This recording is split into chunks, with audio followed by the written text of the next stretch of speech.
This is Top Shop Podcast. Shop Podcast. Top Shop Podcast. Podcast for automotive service business owners by Paul Donahue. Hey, Top Shop Podcast listeners. I'm on the road, so this is I'm on workation, but we've got Shayn Balthazor. Is that correct? Pretty much. Yep. You got it. Balthazor, 12 years as an auto repair shop owner. It's EGA Service Center in Stockton, beautiful Stockton, Kansas. So Shayn is, I have a lot of guests, and I have a lot of good guests on the podcast.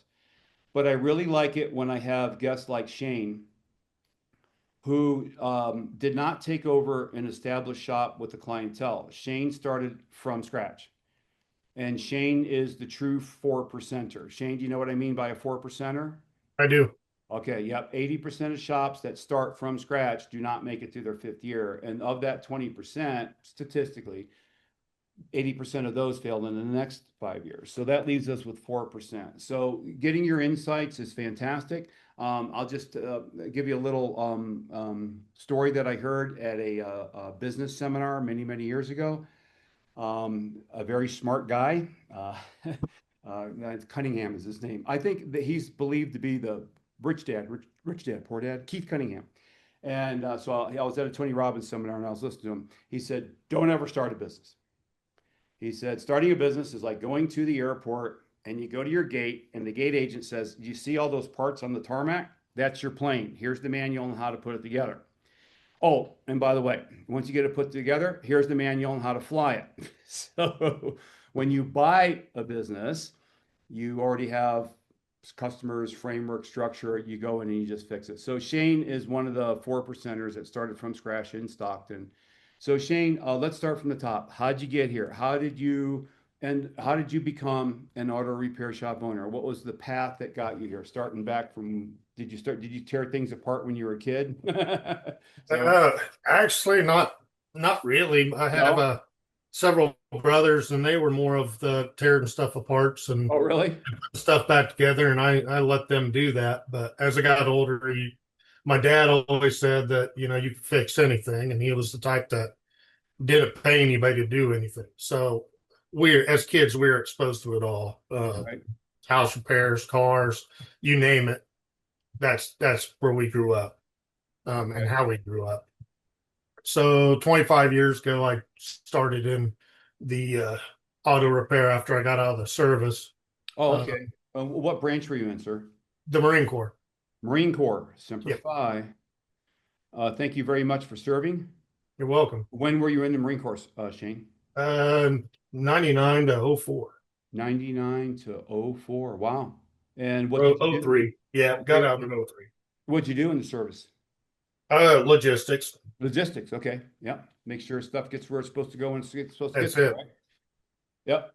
So kind of an important job. Yep. Stuff doesn't arrive on time. Troops have a problem. So, 25 years, I put myself through college. I've got a business degree in business finance. Okay. So I got out of the Marine Corps, went to college, and I was putting myself through college, both on a GI Bill and working full time at a truck shop repairing semis at the time. And that's kind of how I got started. I didn't know I wanted to be a shop owner until years later. Okay. I got my degree and realized, okay, with my degree, I'm going to take a pretty good pay cut. Right. So I kept wrenching, started a family, and just kept going. It wasn't up until probably 10, 15 years into my career probably 10 years in my career that I decided I was going to own my own shop someday. Okay. I didn't know what it looked like, didn't have the money, poor mechanic, really, just didn't know how to get it started. So kind of got fed up with my last job and just moved on and started a shop in a 2-car garage at a house I was renting at the time. Oh, at a house. Okay. You wouldn't be the first shop that started in a house. No, Right. I started at home, and a couple years, about a year and a half into it, one of the main shops in town burnt down. So I went into high gear Yeah. Took control of the situation, built a shop, bought a property, built a shop, and been from there. I bought a property. I live in the house that's on the same property, so I still work from home. Uh, Okay. and it's, so that's where I'm at now. That's awesome. So, but you own the property that your shop is located in. Yeah. Yeah. Okay. Yeah. I mean, I know a lot of shop owners get coaches and stuff, but that's the one thing that I've always said to every, no matter what business I've been in the past. I've had a couple different careers, but I used to own a chemical supply company, but in another life. But I've always told business owners to be sure to own the real estate. Restaurant owners, I've seen them after 40 years close the doors and have no real, exit plan or, but if they own that real estate, there's your retirement, Yeah. right? So You want the assets. congratulations on that. Yeah. Yeah. So you went from logistics to auto repair. And was it just because, hey, you saw opportunity, the shop in town, you're in a small town. There's not another shop in town. Is that correct? No, actually, there's three, Oh, four three. other Okay. shops, various sizes, do various things. Right. So there is some competition in town and in the county. Right. So just curious. So when you saw that this shop burned down, you were already running a repair shop from your home, from your business, correct? Yep. Home business. Owner operator doing everything. Okay, and then so you saw the opportunity to expand from there, correct? Yep. Yeah. Okay. Awesome. All right. Did you know that you are in one of the top recession-resistant businesses in North America? I'm sorry. I didn't hear Uh, what you said. you're in one of the top recession-resistant businesses in North America. Yeah, I've heard that quite a bit. Yeah, my wife and I owned still do. We own Advanced Digital Media Services, which is a legacy agency. I've got everything from medical doctors' offices to you name it. So, but we wanted to get into a mastermind group, and so we had to niche down, and we wanted to focus on, everything is cycles, right? Stocks, bonds, real estate, car sales, everything has its ups and downs. So if we were going to work to develop, and then AI, we, of course, a long time ago knew that this was coming. And so when we did our research, we found that liquor stores, barbershops, grocery stores, medical offices, and auto repair. So, and we researched medical offices. Good luck trying to break into that industry today. There's some very entrenched companies doing an incredibly good job. And then we looked into auto repair, and we're just amazed that the top or the biggest, what we call the big six companies, you sold some other service, whether it's DVIs or CRMs, and then gave shops a website as an aside. And we couldn't believe that in the 2000s that companies were still getting their websites put in templates. So with you in your area, it wasn't any market research or anything. You're just like, hey, that shop burned down. I'm gonna go after those customers, right? Well, yeah, and a lot of the customers were really my customers to begin with. Oh, they were. I mean, not that I they learned to trust me, over the years of working for the previous shop, and they just followed me when I left. Okay. Okay. So how did you get into auto mechanics? I mean, are you did you take auto mechanics yourself or? I was going to college, so uh, earning my degree in business finance. Mhm. I needed the extra money. I was or felt like I did. I had the GI Bill. I had a full ride scholarship, but I was in remodeling homes. I was buying and flipping homes at the same time, so I needed the extra money to help take care of other stuff. So I Okay. started building drive shafts after hours. So I would go to school during the day, and they'd give me the key to come in and build drive shafts at this truck shop, and it worked. It stuck. I just from there I grew. After college, I stayed there and worked full time, and as a tech, as a service manager. I sold parts. I did a bunch of different roles for them. So I really learned the business there. That's Mhm. where I kind of learned all facets of it and going from there. Okay. Well, I know one thing.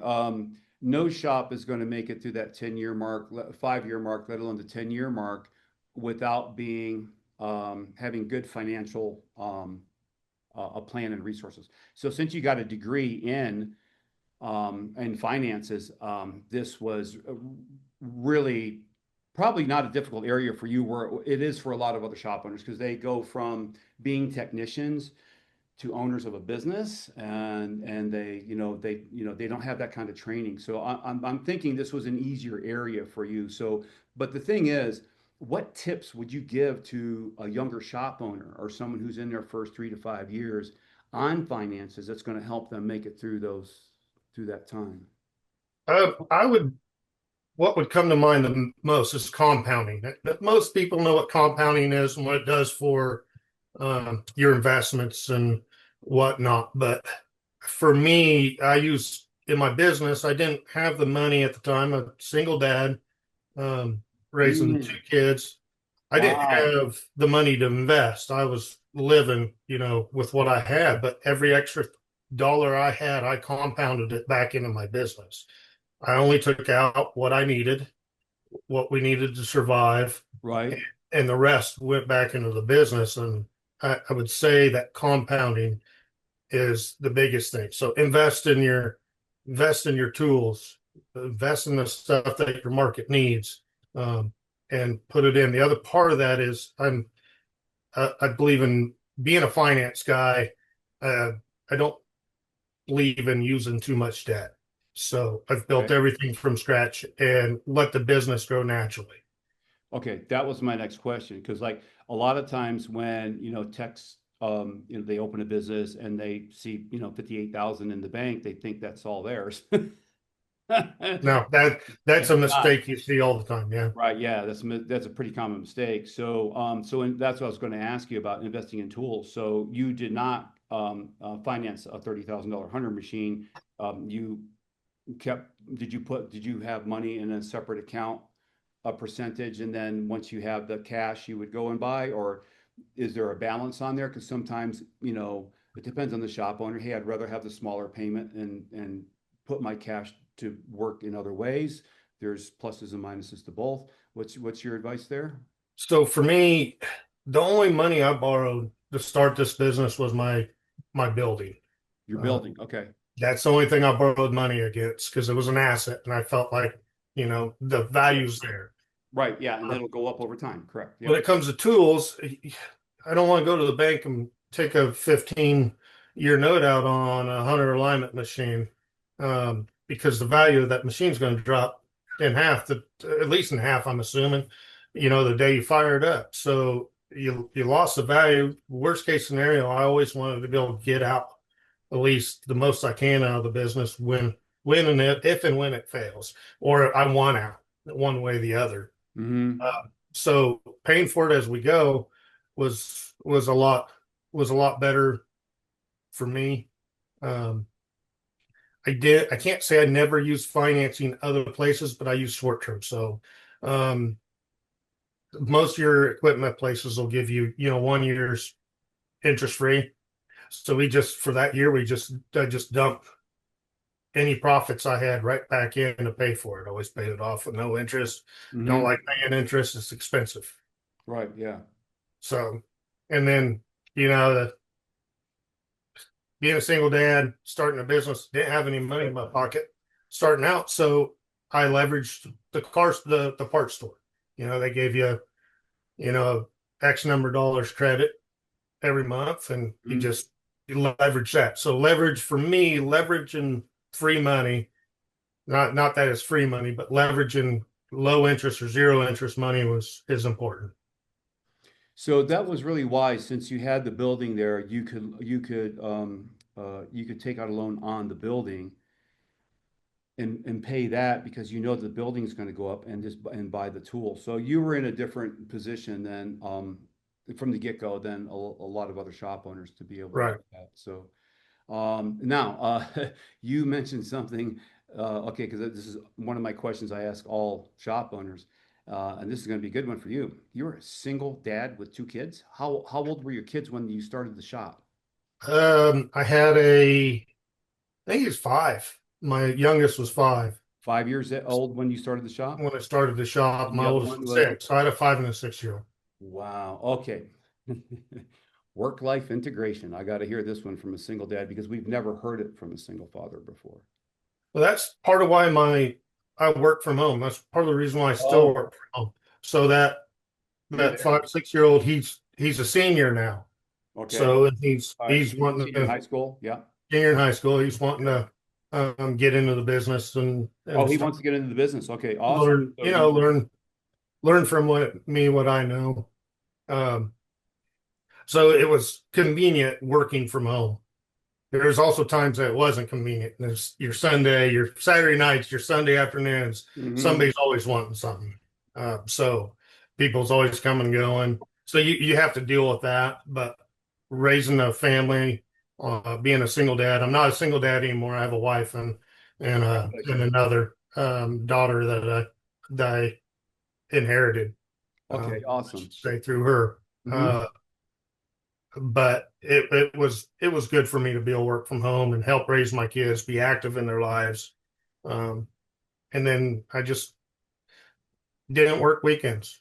I worked my 8 to 5. I worked some late nights sometimes, but not all the time. And I'm still that way. I think family life's more important than work life. If you have a healthy family life, you're able to give more to your work life. Yep. And Shane, that the bottom line is line in the sand. I say this a lot in my podcast, but when I ask that question, what I'm hearing, what I'm listening for, and what I heard with you, hey, 5 o'clock, that's it. Whatever's going on in the shop can wait till tomorrow. So that's the most common answer I hear is line in sand. Hey, and if shop owners have a problem with it and they're married, their wife usually helps remind them that Right. yeah, to come to that. So let's talk about another subject. How many staff members do you have altogether, including you in the shop? And including me, there'd be 4 of us. 4. Okay. I Yeah. find most shops to be 4 to 7. Most, um, locally owned shops are between 4 and 7. So it's much easier uh, to develop and maintain a culture. And when you have 4 to 7 people, where with me, I have 18 right now. So, but culture, and if I would have came to you back in, I don't know, maybe in the 90s, yeah, but I'm going to be 63, so I remember the 70s, so if you would have went to a shop owner back in the 1970s and say, what's your culture like? He'd say, I don't eat yogurt. So, but Right. today, it's not a buzzword. It's a key to profitability and to cohesiveness and success. So, do you have any tips for how you've made a pretty good culture with your staff members? Um, Being in a small town, a lot of us are like-minded, and the guys that got with me, they understand the shop environment, how that goes, and so in my experience in shops is um, it kind of derives from the owner and how they handle themselves. And I guess for me, the way I've always run my life, and this is all facets, both business and personal, is an acronym we use in the Marine Corps for the 14 leadership traits, which is JJ, did, die, buckle. And those 4, each one of those stand for a word that on how you be a good leader. And for me, it's important both in my personal life and my work life to live my life by those 14 leadership traits. You say this is from the Marines? Yeah, I want to look this up afterwards because leadership is very important to me. What is that again? I can look this up the online. 14 leadership traits. 14 There's leadership traits of a Marine, just say USMC, a USMC. Okay, I'll look that up. I'm dying and to know there's what those are. in 2024 they actually added a 15th one, Okay.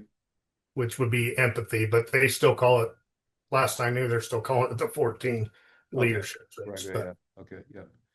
Yeah. Hopefully not too much of that craziness has infiltrated our military. Um, Um, so what would you say the core values or principles are that have contributed to your success? Um, integrity, knowledge, decisiveness, and here lately, well, judgment. These are all part of the leadership traits, but and I'd say in the last 6, 8 years, endurance. Let's If say I was to pin them all down to one, endurance. just a one word answer based off of the 14 leadership traits, those are the ones I think are the most important. Okay. All right. Awesome. So, and it's really good news that you have one son that is a senior right now, and he's taking great interest in the business and in auto Mhm. mechanics. That's fantastic because um, uh, as long as he knows what an absolute gift it is to be able to, you might want to remind him every now and Right.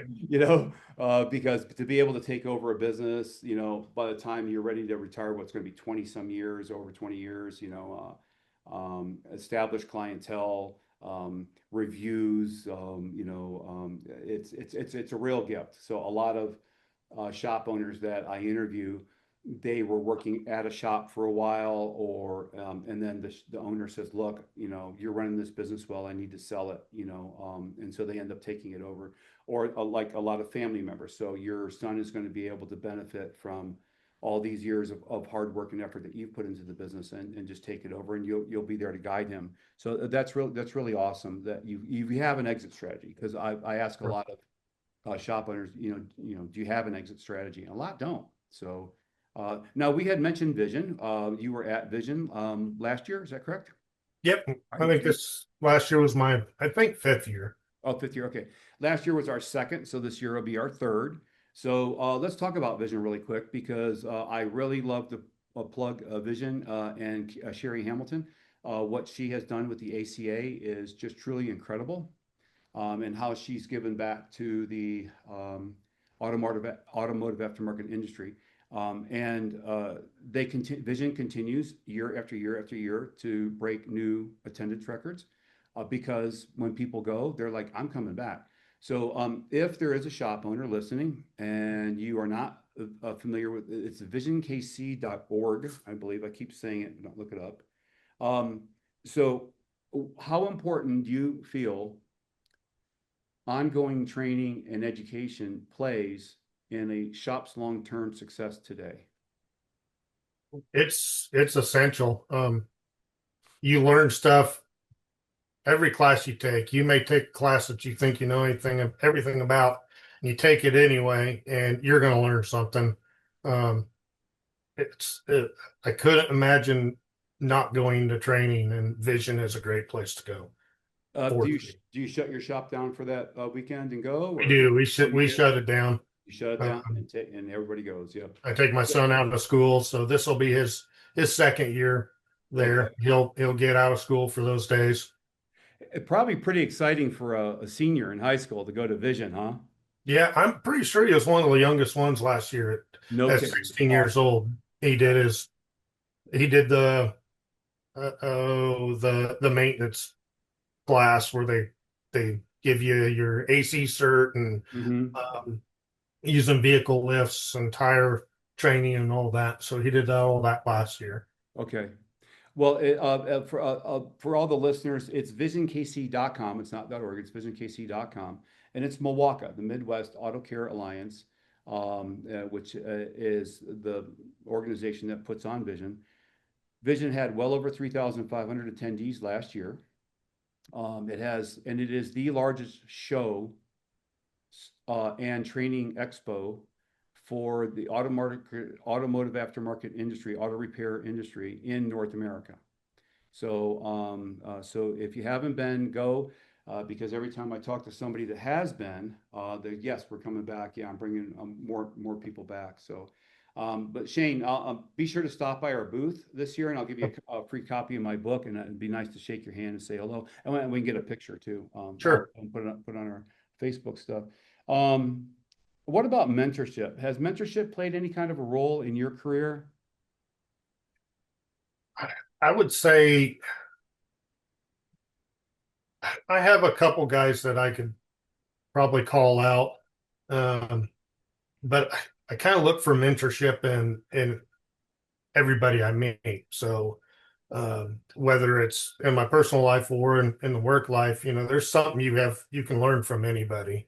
Um, and you take those to grow your own uh, being who you are and how you run your business, how you carry yourself. Mm-hmm. Um, but there's been a couple. I don't know that I've had any one person that's kind of guided me through my experience. It's been just bloody knuckles all the way through.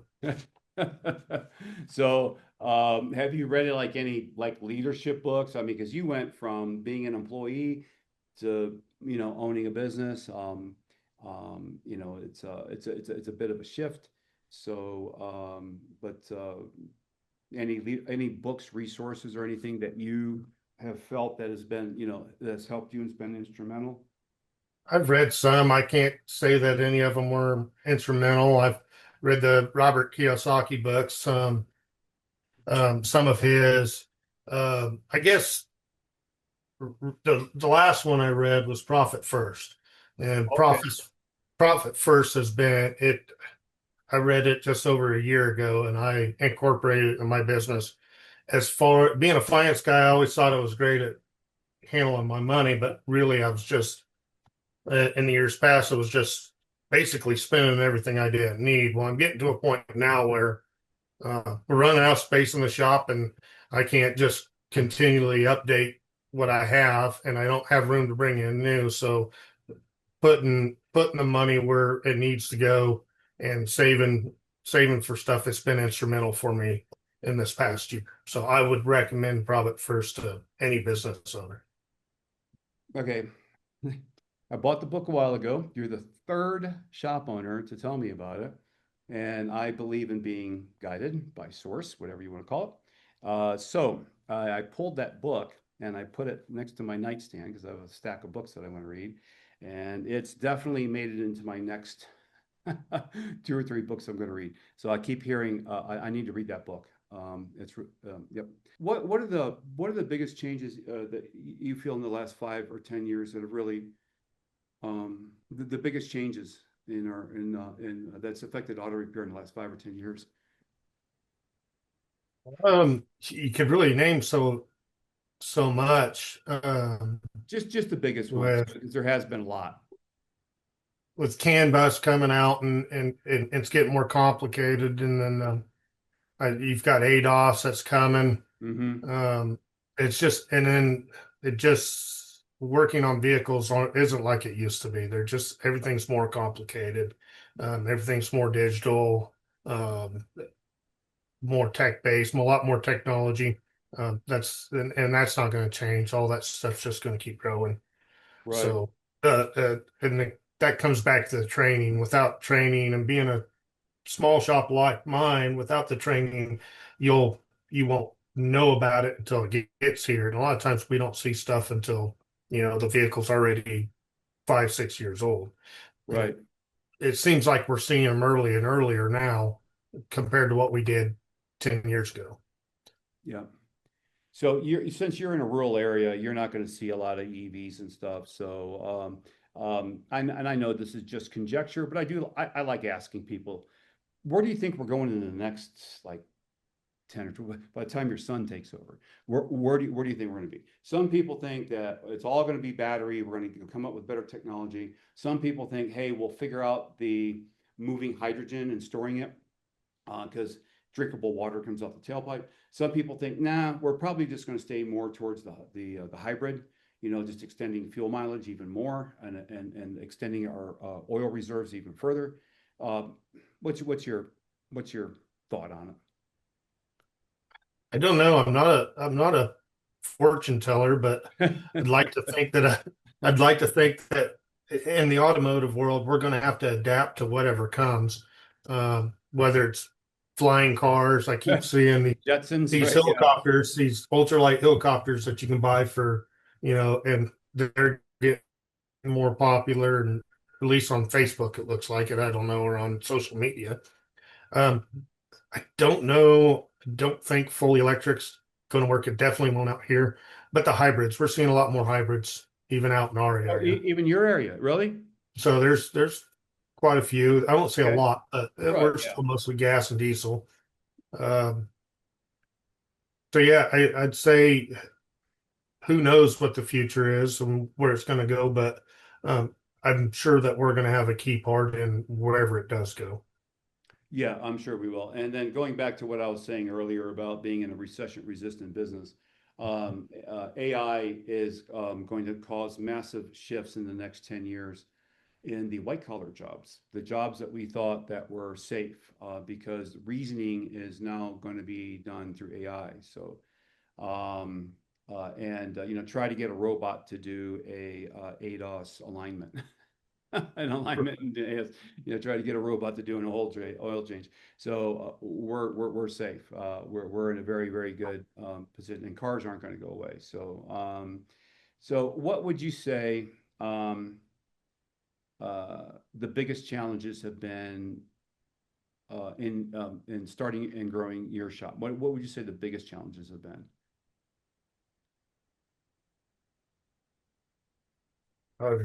There's so many of them, but the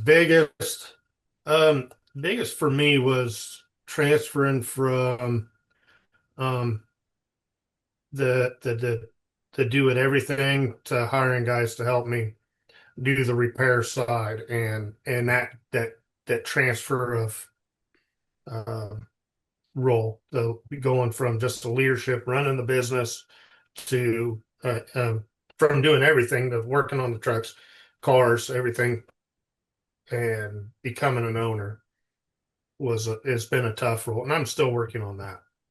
Right. So any what advice would you give to a somebody who's just making that transition right now? What advice would you give them?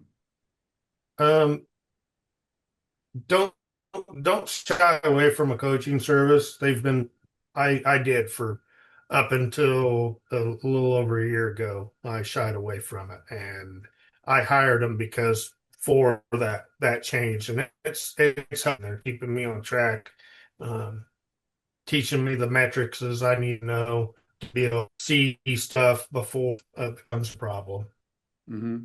All right, hold on one second. and which areas to grow in and whatnot. So. Hold on one second. Let me go back to that. Okay, so you hired a coach service, and just a year ago, ATI is the coaching service, and the difference has been how big?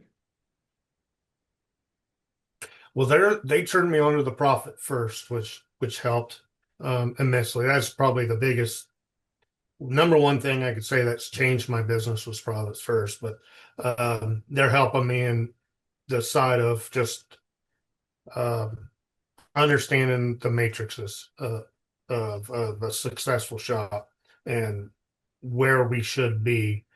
And before, I just shotgunned it. I've shotgunned it for um, 10 years. I don't, I don't want to kid anybody. This has been 10, 12 years of, you do and try something. If it works, it works. If it doesn't, it doesn't.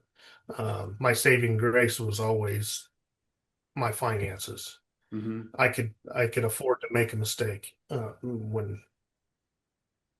when you're loaned out and you have all this, you have to make these big payments to somebody every month. You can't afford to make a mistake because that mistake could put you under. Right. So they've been instrumental in my becoming a owner instead of an employee Yeah. or just just a tech. I believe every single shop owner that I've met and spoken to, bar none, I don't think there's one that owned a shop and then got a coach. When I usually the last question I like to ask Shayn is, if you were doing it all over again, or if a shop owner say, "Hey, I just opened a shop 6 months ago. I see that you've been in business 12 years. What one piece of advice would you give me?" What would that be? What one piece of advice out of all the advice that you could give somebody? What would it be? Somebody just opening up a shop is that if you're just opening up a shop, what advice would I give you? Yeah. Compound everything you make, put it back into the business until your business can feed you. Don't take out of the business what you don't need. Okay. Yep. Yeah. And it's the finances, or the other thing that I hear is get a coach. I did a podcast last month with someone who had been in business over 20 years, and he hired, by the way, we highly recommend the Institute for Excellence. Cecil Bullard's been in the business for 25 years. There's several excellent coaching companies out there. I just personally recommend Cecil Bullard. I met Cecil last year.